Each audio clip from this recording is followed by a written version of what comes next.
Ew, gotta get rid of this old Backstreet Boys t-shirt. Tell me why. Because it stinks, boys. Tell me why. I've washed it so many times, but the odor won't come out. Tell me why. No, you tell me why I can't get rid of this odor. Have you tried Downy Rinse and Refresh? It doesn't just cover up odors, it helps remove them. Wow, it worked, guys. Yeah. Downy Rinse and Refresh removes more odor in one wash than the leading value detergent in 3 washes. Find it wherever you buy laundry products. I need new music. This is the JJO Discover New Music Podcast.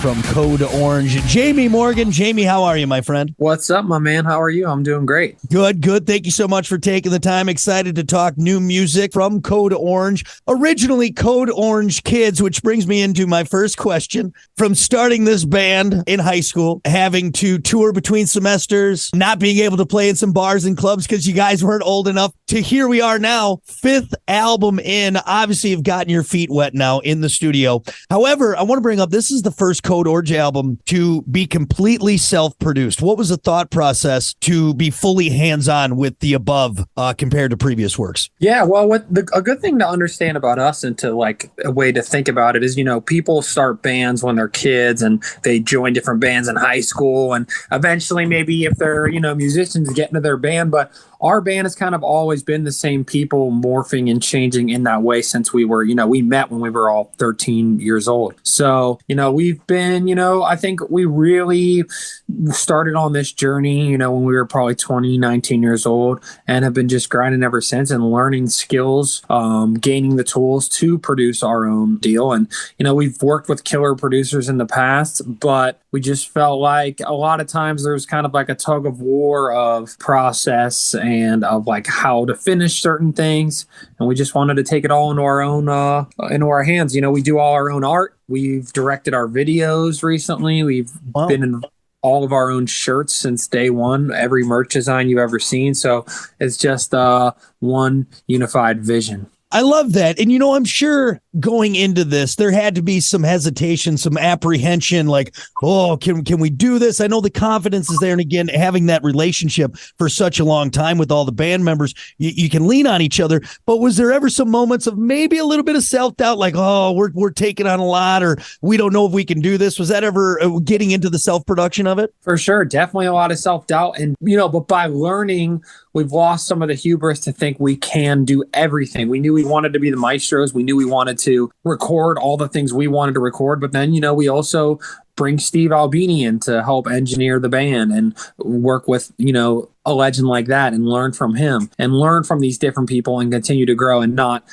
be dumb enough to think we know everything, but the only way we know is the DIY way. And that's the only way we've been able to scratch and claw to even get into the conversation to begin with. So it's really all we know. And it's just who we are. I love it, man. Well, I'm super excited that you guys were able to take that next step. I know everyone else is too, all the Code Orange fans out there. Again, the Above, the 5th album. You also have a track on there, Take Shape, that features an artist maybe some people have heard of. Billy Corgan of the Smashing Pumpkins may ring a bell for people out there. How did that come up? Did you just call Billy one day and say, hey, Billy Corgan, do you want to be on a track? We had a mutual kind of connection and we said, okay, hey, send him some tracks and see like if he's vibing it. And he really dug the demos that we had made, which, also I think is part of that DIY mentality. If we made demos that were really like, listenable and comprehensive so people could get the ideas, so we could get somebody like that in the room. And yeah, he's a legend. He's from, the last era of rock music that was really cultural and really like mattered more than on a surface level. And that's why a lot of stations such as your own keep playing them songs, because it's, there's something to that. And so I want to learn from anybody we look up to. So yeah, he's a genius. It was awesome to get to sit with him for a couple of days and, just let him teach us a thing or two and put it in our toolbox. And that's kind of leads into my next thing, because when you have someone like that, obviously you guys bring your own set of skills. You wouldn't be where you're at if you didn't have that level of professionalism and talent to get you there. But, learning from something like that, did you just take so much from that experience and having him in there and just learning from someone like Billy? I absolutely took a lot from it. I mean, I've said before, like, you have to be pretty damn dumb to not be able to learn from somebody like that, you know? Yeah. And we have a lot of fight in us. We have a lot of grind in us. We're willing to do things other people aren't willing to do. We've literally slept on floors and toured in bands for years and years. We toured America 25 times before anybody even knew who we were. So we're going to get there one way or another. And I always knew we would get in front of somebody like that. It's just how we were going to get there, being from where we're from and not knowing anybody, but it can be done. So we did it. I love it, man. Well, that again is on the new album, The Above, and kind of seeing the evolution of the band. And again, reading up on you guys and how you labeled. I never like going on labels because everything is, I think, all in the ear of the beholder. But yeah.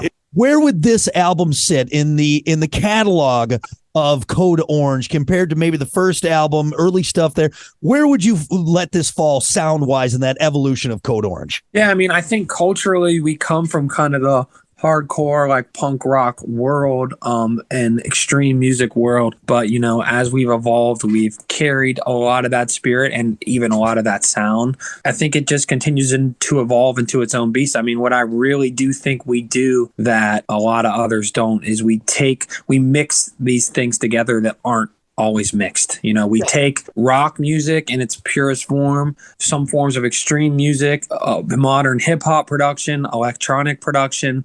We learn from all this stuff, and we're trying to just make a killer rock album with hard parts, with hardcore parts, with metal parts, with electronic parts, and try to make it cohesive and make it not feel like a jukebox. We really try to craft them, and we really think about it in an old school manner in that regard. But I think that we are genuinely, and a lot of people might say this, but I really think this is true, we are genuinely hard to categorize, and we've put together, you know, a lot of familiar elements, familiar songs. You know, you'll hear it on this song for sure. You'll hear bands that you hear 100%. But when you listen to the whole album as a piece of work, I think we're mixing things that aren't always mixed together. So I think sometimes that's how you come up with something really bad, and sometimes that's how you come up with something fresh. So we'll see what happens. Up to y'all. Well, again, I know people are going to be excited to get their hands on that again. The Above from Code Orange, and to lead in from that and talking about the sound and where you're at and what you guys have put together as a collective piece. Is there a favorite track maybe on this album, one that really speaks to you? Man, there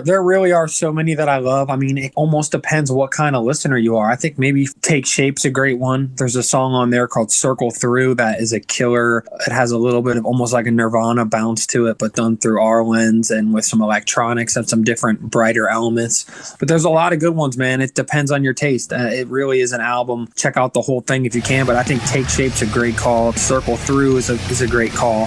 Jam those two. Listen, rate, share, subscribe. Discover new music now at WJJO.com, in the JJO app, or wherever you get your podcasts. Rock has a new interview every Thursday evening between 6 and 7. 94.1 JJO. I need new music. This is the JJO Discover New Music Podcast.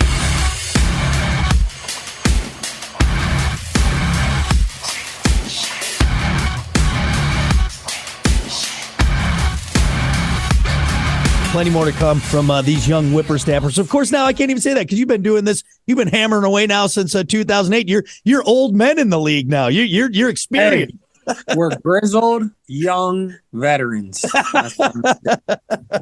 Yeah, that a decade in the rock world is like 20 years for everyone else. A lot of these bands started when they were 30, and we're just getting there now. So we just have road time. It's a different era. It's a different time. We're younger than a hell of a lot of bands were at their absolute prime. I'll tell you that. Right. So I love it. Well, we hope for many more years, many more grizzled years to come from Code Orange. I want some nice years, no more grizzled ones. Maybe a bigger van. How about a bus? That sounds like a plan. I like that. Yeah, we're on those sometimes. We'll see. I love it, man. Well, hey, I'm so excited to get in the Above from Code Orange. Get ready for it. Now that the important stuff is out of the way, let's do rapid fire, and we'll get to learn a little bit more about Jami Morgan from Code Orange. There are no wrong answers. You just go with your gut. Let's start off simple musically. Sweet Child of Mine or Sweet Emotion? I'm going to go child. Okay. Choco Taco or Flintstone Push Pop? Oh, I'm a push pop man. I wish I was a Choco, but sadly I'm a pathetic. Wow. Do you remember if you ate too many of those push pops and turned your poop orange? You ever have too many of them? That might be a personal problem, brother. I think I'm dying. That's what it is. Disco or techno? Oh, techno all day. I just learned about DJ Alligator. Do you know DJ Alligator? What's that? My buddy was telling me about him, and he had a song called Blow My Whistle, Bitch, or something like that. But if you're into techno, yeah, maybe sample it on the next record. Soaked jeans or damp socks? I'll go damp socks. Okay. Not usually the popular answer, but I'm walking around in some wet pants. I mean, what the wet ass jeans.